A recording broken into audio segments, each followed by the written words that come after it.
o se whapoponga foli nei o lau Samoa Taulogologo. Tomo atu e tātou talo le nea fiafi o leo whaamanino mai e le whionga i Minsta o le mtanga luenga wa onga Taulonga manganu i le mamalu o le atunu. Se tasi o mata upu sala ngai le teitai o le tua ngai i lunga o ala whasala lau ila sotolu se fulu o le masino yoni sa te lenga le nei o le reports. I se whelo inga atu si tala ma le whionga le Minsta wa onga Taulonga manganu le whionga ia se ula yoane tu au.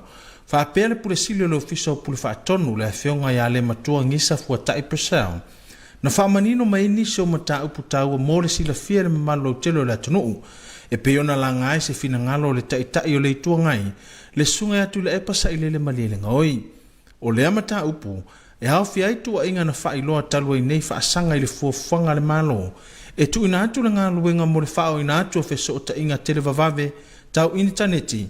Mo a onga i le atunu. E nafa lea ma le company o le Blue Wave. E pe ona whaatatau ina ai se vai ngā tupe e 2 miliona tala. I le tala au tulo na lua o le tupe ua pasia e le pale mene. Pe tae i le whilo inga sa saunua manino ai le ofisa sili o le pule whaatonu. Le whionga ia le matua. E wha manino lea vaenga e pe ona manatu ai le malo. E tu ina atu le ngā luenga i le Blue Wave. Company le lau te fōa i mai esa te lite nei. O le paanga le ale universe o ta inga lolang. O le ala la tau te, o le si le ala tau fesosoani i atunu. O le au mai o satelite e whaaola ai i atunu a onga. Sa saunua fo i le whionga il minista o le afuanga o le tuina atu le company o le Blue Wave o le ngaluenga. A wao i la tau tonu ia, whai o na mawai satelite i le taimi, ma e vave pe atu u iai ngā luenga mō le whaapipi ina. Ma fua na whao ngā le company lea, ona o la tau ia, o leo i iai i a satelite o la tau lima temi lea. Wa se manu e whao ngā se si company esi. Lona winga e ono tuai, e ono alu le temi o whaatali, ia pe tai o la wali ia, o lea lava o iai mea nana watu atu i lunga, kongeki, whaamama o soloma lea. O le isi vaenga tā ua sa whaamanino i lea whilo inga o se la fonga sa tu ina mai e le taitai o le itua ngai. O le ato e fo i tua le itu tawa o onga pe a whao ngaina satelite e pei ona fuafuaina mo lea ngā luenga. Pe taina saunua manino le ministawa o ngā mta alonga manga nuu. I le tā ua o le satelite na fuai ona manatu le malo. E whaapipi i mo le si iti ai. O le tūlanga taua o ngā wahalo mawhana o le atunu. O le isi whaopunga nāngia, whapea o le ato e fo i tua, se o tātou atunu, pea o whao ngā ia internet i le satelite. Ia, mana tua foi. E tatau ana atoa ia awala o whesota inga. Ke le ngata o le cable, o landlines, o satelite. Awana sila fia fo i le tūlanga whaalnatura. E ono angi se a wha, e ono oso se tsunami, e ono motu ia le cable, ia mapa u i lalo pou o lo feta ia i pou so tainga. E pau leo le awala mwhaina na whaauau i pef so tainga na o le satelite. O se whate tainga lata mai lava, o le maunga mule na tupu nei tonga.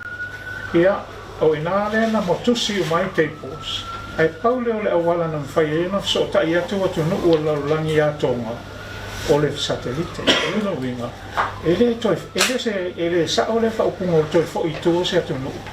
O teimi nei, so se atu nu anga i luma e tatau na a toa le lei awala o whisota inga. E la vea e mal satelite. Sa tau fo il minstawa onga i le teimi nei o lo whaanga solo a se singa le mtanga luenga iniso a onga i le motu tele se la fai. Ua mae o na whao o iai le nei o unanga. Ma o loo tamu whai fo i le matanga luenga ina i o wia la uma. Ma ia mauti noa, waola, ma le lei nei au unanga. A wawhana wa onga, a meise o le whao ngā ina e whai a onga, i tūlanga taua o onga. O loo iai tua i le ase singa a le matanga luenga wa onga. Il vai aso nei sa vai. E a tua le vai aso o le matanga luenga wa onga. Whai le ase singa lea. O le ase singa lea, o loo sa ili. Pe fiani a onga wa uma o na whaapipi a la tau satelite. Ma whaaola whaataitai. O le face tasinga o le whaamoemoe. Whaapipi, whaataitai, po ola, pe le ai. So soolo lea ma le lona lua. ua whaola ma ko ngeki uma ia mea tau sotainga o laptops, computers i to tono a onga. O le phase 3, o le o ina leo whai a onga, ina ia lava tapena mo le whaonga ina o satellite. E peifo i o le popolenga le e nei, mana tua foi, o nei uma fuafuanga, e whai e to tono o whale a onga, ma e o le au ngā leo whai a onga, la tau te tilo ma mata i tu o saunga le mule whaunga aina o le satellite e alo ma whanau. A whaifo i tu wale a onga ma loka whale a onga, lona wina, e le to i esta mai tite to excessi me whenga luenga nei. Te ilonga fo i to tatala le a onga le aso fo, o iei whai a onga, ma wheo ai, e wa ai ma tilo, a o whaonga aina e ta maiti ia le satellite whai ia lato mea onga.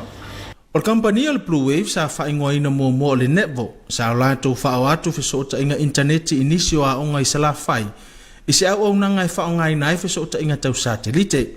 O lea ngā luenga sa ngā lulu e whaatasiai malewainga whaupu whai, lea o tūla i mai e tai le atunuu, au lumana i aile whai ngā palo ta tele le tau sanga na te nei. Masa ta ua e le matua, o ia foi o le pure sili o le pure whaatonu, ma lea whionga le ministawa o ngare tā ua o le nei au nanga. Ai meise o le whaonga ino satellite, mo le si iti ai o le tūlanga tau a onga, a wā alo ma whāna o le atunuu. E le kana le li whanu, mo lau Samoa taulongolongo. E tu sama le 3 miliona ta la Samoa se fiso soani, o fumai le malo ya pani fiso soani ai. Mo se va ala matanga luenga o leo mo le pui ngole ngatai fali. Ma nisi o ngā luenga mo le wha malo si o le tūla fono, o se au telenga le nei o le reports. O le tae ao le asona nafi sa whaatino ina ai se sauninga, mo le sainia leo se malienga i le vao le malo Samoa ma le malo o Japani. A wale wha matu ina mai o se fiso soani, e se lau 5 miliona yen Japani, e tusa le ma le 3 miliona ta la Samoa, e tawala atu le mtanga luenga o leo fale pui ma le ola toi fuata ina. O le fiso soani, o le fiso soani tele e whaatu pei se isi waa, e lua i ai waa le mtanga luenga o leo mo le pui ngole ngatai fale o sio tato watuno.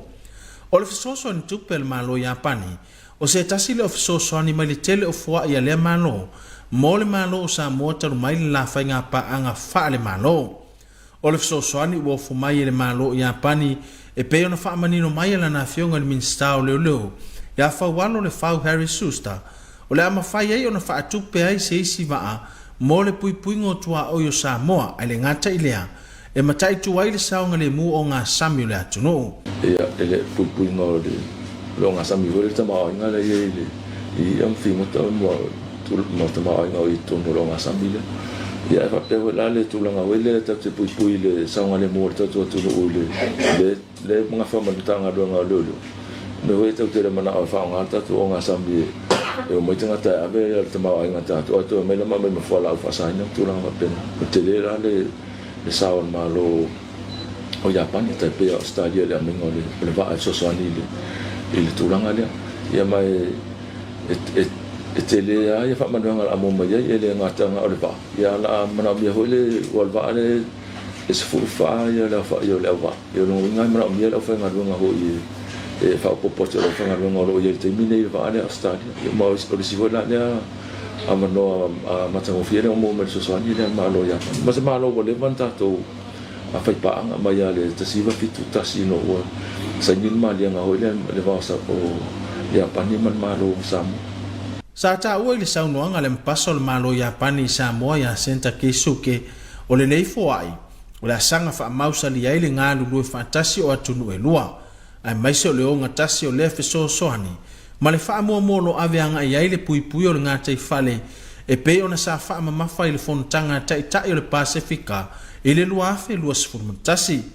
Tau a foi le li ampasa o le fuai o sainia, o onga tusa ma le wha mua le malo Japani, e pe foi ona wha ata oto i fuanga mati nae, o le malo Samoa mo le isi li matausanga. O le waa ua wala mai le fiso soani le malo Japani, o la fiso son tele mo le pui ngol ngatai fale mo le tamao ainga o Samoa, a mai so le pui ngol tua oi o se o tātou atunuu, e le kana le li whano mo Samoa taulongolongo. Ini se o tātou tala, o whamaunia mai e le matanga luenga o le soifua maloloina, le whaapopoai o i lantou e ono se futonu o whaamaonia le afia i le COVID-19 ma ua siti ai le au whai o e wafia i le se fulu lima afe se lau se fulu lima o se ripoti la tamaile nei le tūlangolo iai le whaamai tonu se tātou atunu.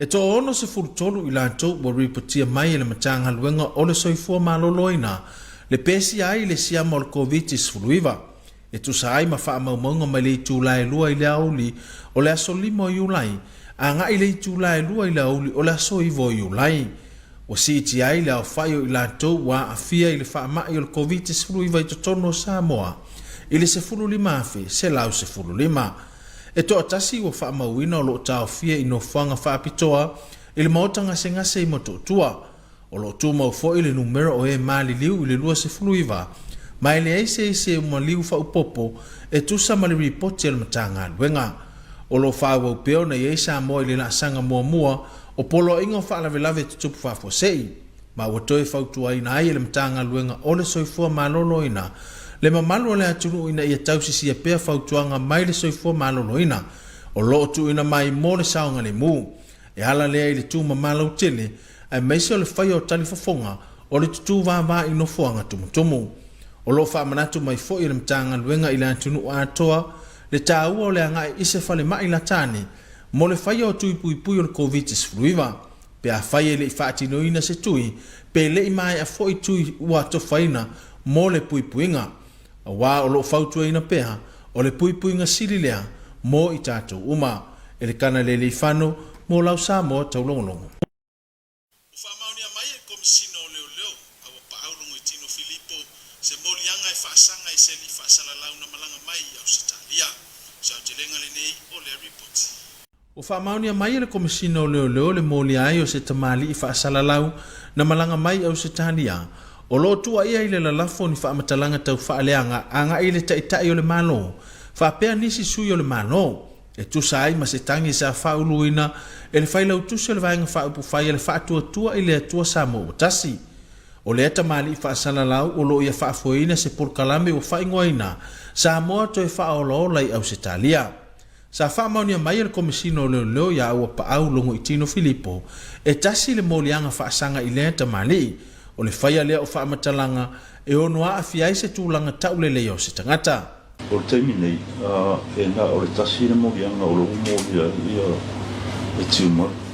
Suna koe a tiumaru, ai e le mai a le tusu e ngani o le taimi nei o lo whangasolo pea le o no lai si video clips o lai pato atu ina atu nitanga o lai anga i sa i ma taimi nei o nisi fo i whaamatalanga.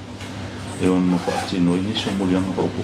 Sa toi te tala ina lava i tua lea tamali i whaasalalau le asoto na i lava lea na moliai ma o le asolua au kuso le tausanga nei e ulua i tula i ai i luma o le whaamasinonga.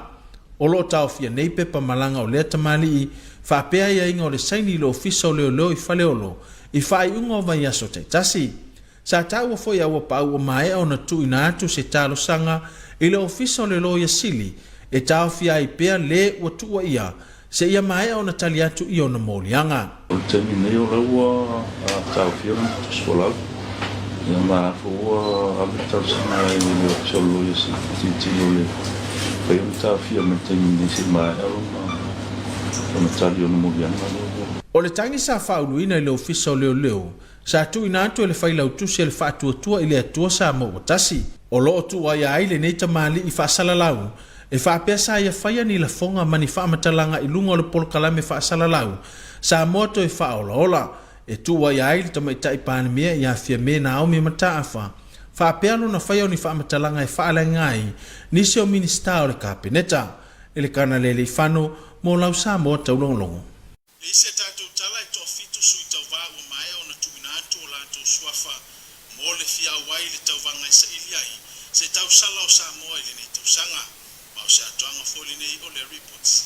E toa fitu sui tau wā o mai o na tuina atu o lātou suafa mo le fia wai ai le tau wanga i sa ili ai se tau sala o Samoa e tau alunga i ai whaafia fianga o le tau wila o le nei tau sanga e peo na atofa i le aso se fulo se tema e pe ona whailoa mai ele mana ia event o lo fea ngai ma le tāpena in o lea wha moe moe. Wa lua i nei tausanga o tolo popea lea tauvanga e pe ona masani ai le vainga i tausanga te itasi. Ono le tapuni ai o tua oi whaavao malo ma fe malanga inga masani. Ono pui ngai le pipisi o le wha mai o le COVID-19. Twailo mai foi le tai fono le mana i event o le aso lulu na se mawai atu nei na amata whaailoa ma tatala ai le avanoa mo le whaulu ina mai o suafa. Au tali ai le tapuni o le avanoa mo le whaulu ina mai o suafa. I le aso lima o kuso o le tausanga nei. Ta ua foi le mana i event o le asa ilia lava le tausala o Samoa i New Zealand e sa ilia isi e tamai tai e tauwa ai le sa ilinga o le tausala e whai masui o Samoa o loa lala ma papa au i New Zealand pe tai e ui i lea whainga a ena saunoa le tai fono i le tau fiai nisi o alo ma whanau tamai tai a Samoa loa lala i New Zealand mai le resi tala e tauwa ai i le nei tauvanga. O le taualunga ai o le te wilo le nei tausanga i le sa ili ai o se la le leo Samoa i le masino se tema. O le ato e vai ai se tamaitai o le whaapaleina i le mai ai o le lua tausanga o tau fia le nei tauvanga o na o le whaamai. O lua foi tausanga o tau fia le whaamanatuina o le te wila e peo na iai le lua afe lua se fulu a ngai le lua afe lua se fulu manitasi. O na o puipuinga a e meise o sa ma vavao o le COVID-19. O le lua afe lua se fulu na mawhai lava o na whaamanatuina le te wila e whaongai nai au nanga i lunga upenga ta wha i langi whaatasi manisi o polkalame sa fuafuaina e le komiti o le te wila. Mo le te wila lava ia o se tasi le ni o aso whaamanatu walau i loa i le vasa Pasifika e pe o na whaongaina e whaamanatu ai tū maanga nuu wha Samoa whaatasi manisi o ta alonga whaalenga nuu e au fia i fo i le toiva ai o le tuunga whautasi e pe ona tapena ai mo le te wilo le ne tausanga ia se tema.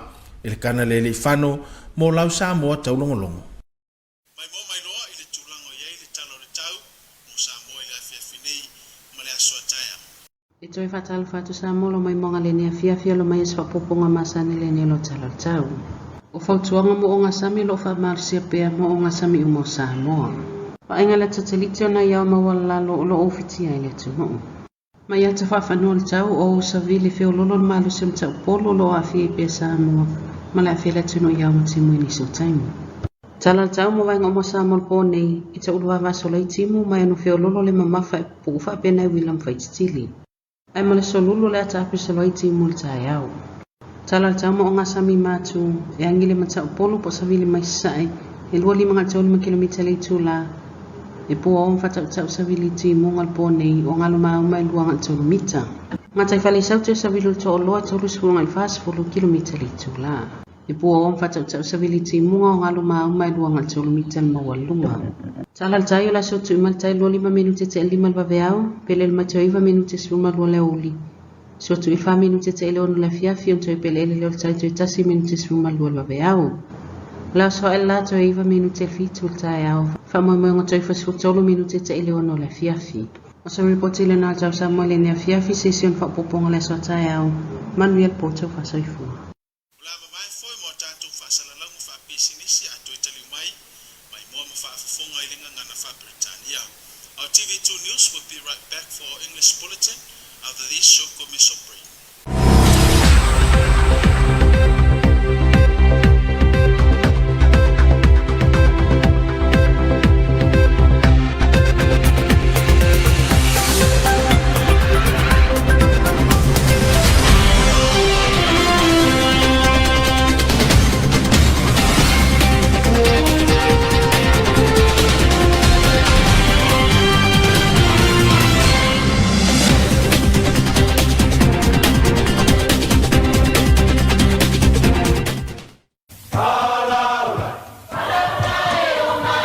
Awane e misia lunga o la wala ata le EFKS TV i po aso lua vai aso taitasi le polkalame va ili le ato ponopona le afo le balu le afiafi.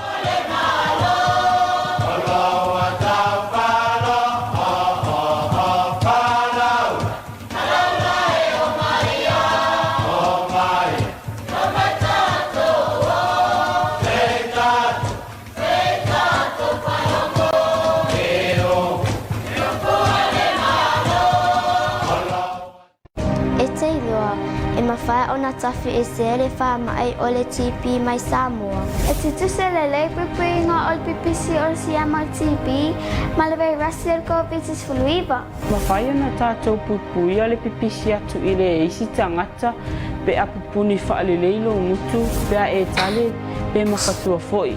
Whaonga le leise solo mama, e tale pe mawhatua i ai, ma au o le whian solo. Tātou ngaludoi whātasi. E pupui e tātou umamai le TP ma COVID-19 fuluiva. E whai ngō fie, ma tau ngō fie, puinga na i lo tonga fitinga.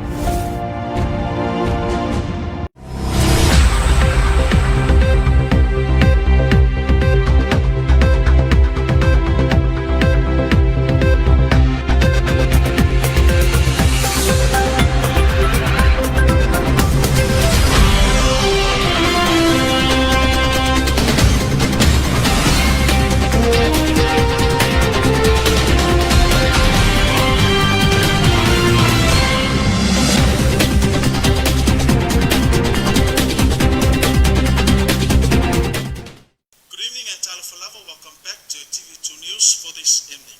Leading our bulletin tonight, the Minister for the Ministry of Education, Sports and Culture have provided clarification for the public regarding comments made by the leader of the opposition party on social media on the 30th of June. Here's more on this report. Honourable Minister for the Ministry of Education, Sports and Culture, together with the Chief Executive Officer for the Office of the Regulator, have hosted a press conference today to provide clarifications regarding comments made by the leader of the opposition party to Laepasa Ilele Malilangoi on social media on the 30th of June. The opposition leader accused the current administrations about the decisions which gave the Blue Wave Company the opportunity to conduct the installations of satellites in schools, which assigned the amount of 2 million tala. Le Matuangisa Fuatai Purcell, the Chief Executive Officer of the Regulator, has clarified the reason why the current administration gave the opportunity to the Blue Wave Company. Not only installations of satellites is their professionalism, but they are also the suppliers of satellites. The opposition leader also mentioned that satellite installation will take the education level backwards. But the Honourable Minister of Education, Sports and Culture mentioned the importance of satellites for educational improvement. Blue Wave Company was first named as Netvo Samoa. They have worked collaboratively with the FAST Party for installations of satellites in some schools in Sava'i before the general elections last year. Elikana Lelifano for TV2 News. The government of Japan has offered grant assistance of 3 million tala for the procurement of a patrol boat to support the Samoa Police's maritime surveillance and law enforcement program. Here's more on this report. The government of Samoa and Japan yesterday morning formalized a grant assistance to get a new vessel for Samoa following the demise of the police-operated Nafanuatu patrol boat. The Minister of Police and Prison, Fawalo Harry Schuster, and Japan's ambassador to Samoa, Mr. Senta Keisuke, signed an agreement in the presence of the Associate Minister of Police and the Police Commissioner. The signing reaffirmed the commitment and partnership between two countries to secure Samoa's maritime boundaries through the provisions of a vessel under its economic and social development program. The government of Japan has offered a grant assistance valued at 150 million Japan yen, approximately 3 million tala, for the procurement of a patrol boat to support the Samoa Police maritime surveillance and law enforcement program. Mr. Keisuke, who spoke on behalf of the Japan government, highlighted the significance of the assistance in strengthening the relationship between the two nations. The grant aid amounting to 150 million Japanese yen, approximately 1.38 million US dollars, will be provided to the government of the independent state of Samoa for the procurement of a 17-meter long patrol boat for its maritime sector in order to enhance the economic and social development of this country. Japan's ambassador also stated that this grant aid assistance is based on the prioritized areas of Japan's assistance to sustainable oceans based on the rule of law, declared during the 9th Pacific Islands Leaders Meeting in 2021. Mr. Keisuke also highlighted Japan's cooperation to Samoa in its harmonizations with the national plan of the 5-year pathway for the development of Samoa. In response, the Minister of Police Fawalo expressed his sincere gratitude to the government of Japan on behalf of the Ministry of Police and also the government of Samoa. The provision of this boat allows us to protect our sovereignty. Even though we're a small nation, we do expect to be treated with respect because we are a nation that is sovereign, and therefore this provision of a boat from your country allows us to patrol our area and demand respect from those that come within our area. We would not be able to do that if we do not have a boat. We welcome your great assistance, and we cannot thank you enough for the assistance you provided to us. And I'm happy to sign this, very, very happy to sign this agreement, Mr. Ambassador, and I look forward to you and I signing more agreements like this for police and prisons. And thank you so much for the assistance you've provided to us. And like I said before, I reiterate, we mourn and share the loss of Mr. Shinso. The new vessel will further enhance Samoa's maritime capability to ensure ongoing protection of its territorial waters and marine resources, enhance border protections. Elkana Lelifano for TV2 News. In other news, the Ministry of Health confirmed 63 positive cases in its latest COVID-19 situational report, taking the total number of COVID-19 positive cases to 15,115. Here's the latest situational report of COVID-19 in our community. The Ministry of Health confirmed 63 positive cases in its latest COVID-19 situational report within the period commencing from 5th to the 9th of July 2022. These cases take the total number of COVID-19 positive cases, both community and border, to 15,115. Currently, there is one patient being isolated at the Moto'otua National Hospital. While Samoa continues to remain at alert level 1, the Ministry of Health has advised the community to continue to adhere to public health advice by wearing face masks and maintaining good personal hygiene to help contain the spread of the virus and to prevent new infections. In strengthening our defense against the virus, members of the public are kindly requested by the Ministry of Health to visit the nearest hospital to do their first and second dose or a booster shot if one has not done so, while vaccinations continues to be the best defense against the severe effects of the virus. Elkana Lelifano for TV2 News. The Commissioner of Police, our Taulogologo Filippo, has confirmed criminal charges against an Australian-based Samoan radio announcer. Here's more on this report. An Australian-based Samoan radio announcer was arrested and charged on Saturday by police for defamation in relation to derogatory claims against how Fast Party took office. This was confirmed by Police Commissioner Awa Taulogologo Filippo.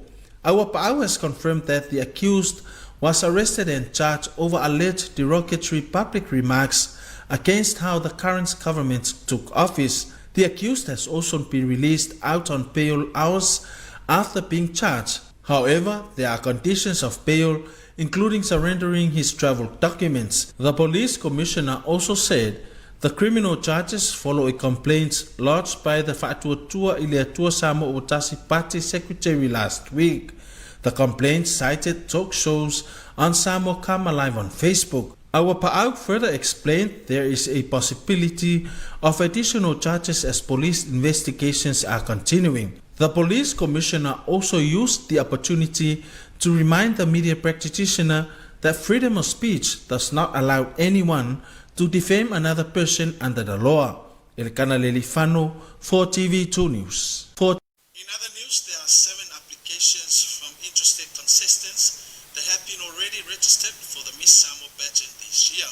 Here's more on this report. The Miss Samoa pageant this year will be the finale of the Te Wila Festival Week and will be held on the 10th of September, says the Manaya Events chairperson.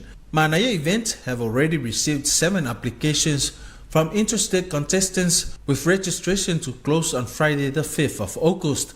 Manaya has expected more applications in the coming weeks, and a lot of people are expected to travel to Samoa for the event, given the increasing interest that the pageant is already getting. Miss Samoa New Zealand will host their own pageant in New Zealand to pick a contestant for the Miss Samoa pageant. However, Manaya event chairperson said this should not stop other young Samoan women residing in New Zealand from applying or registering for the pageant.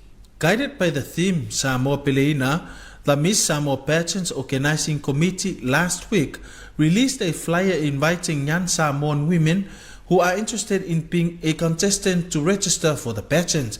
The return of the pageant as the finale of the Te Wila Festival in September will see a new Miss Samoa crowned after a 2 years break due to the COVID-19 pandemic. The Te Wila Festival had been cancelled for 2 years due to the COVID-19 restrictions and lockdown. In 2020, the Te Wila Festival was celebrated entirely online, though last year's event had some outdoor programs. The festival is considered one of South Pacific's leading cultural festivals, with many activities and shows held across the country, particularly in Apia. Ilkana Lelifano for TV2 News. Let's have a look at our weather forecast for tonight and tomorrow. Good evening once again, Samoa. Here's your weather bulletin for this evening. Marine advisory remains valid for all marine waters. Latest satellite imagery of this afternoon indicates few low-level clouds affecting the islands. From a weather map, a moderate to fresh easterly wind flow prevails over Samoa. Associated cloud and showers affect the group at times. Forecast for all parts of Samoa tonight: isolated showers, brief moderate falls and few thunderstorms possible. And for Wednesday, scattered morning showers. Forecast for the marine northern waters: easterly winds of 25 to 35 km per hour. Poor visibility and gusty winds and showers for tonight. Combined waves and swells of 2 to 3 meters. Southern seas, southeast winds of 30 to 40 km per hour. Poor visibility and gusty winds and showers. Combined waves and swells of 2 to 3 meters. And the tide table, high tide will be at 25 minutes past 5 early morning. Low tide at 9 more minutes to 12 in the afternoon. High tide at 4 minutes past 6 in the evening, and low tide again at 1 more minute to 12 midnight. Sun will rise at 9 minutes to 7 in the morning and will set at 13 minutes past 6 in the evening. And that is all we have for you this evening, Samoa. Until tomorrow, good night. And that is the conclusion of your TV2 news for this Tuesday evening. I would like to acknowledge the generous support from the Samoa Water Authority, which enable us to pile our bulletin for this evening. Enjoy the rest of our remaining programs. Until then, good night. Taulunga le nao lau Samoa taulunga mo le ne fiafi, mo le ngan fafte tele pule ngor suavai, mo le lango ina lau Samoa taulunga mo lau mai moanga le ne fiafi fa awau lau mai moanga, inisi o tatu por kalami fanta otu, ai mo le temine to fa sefu.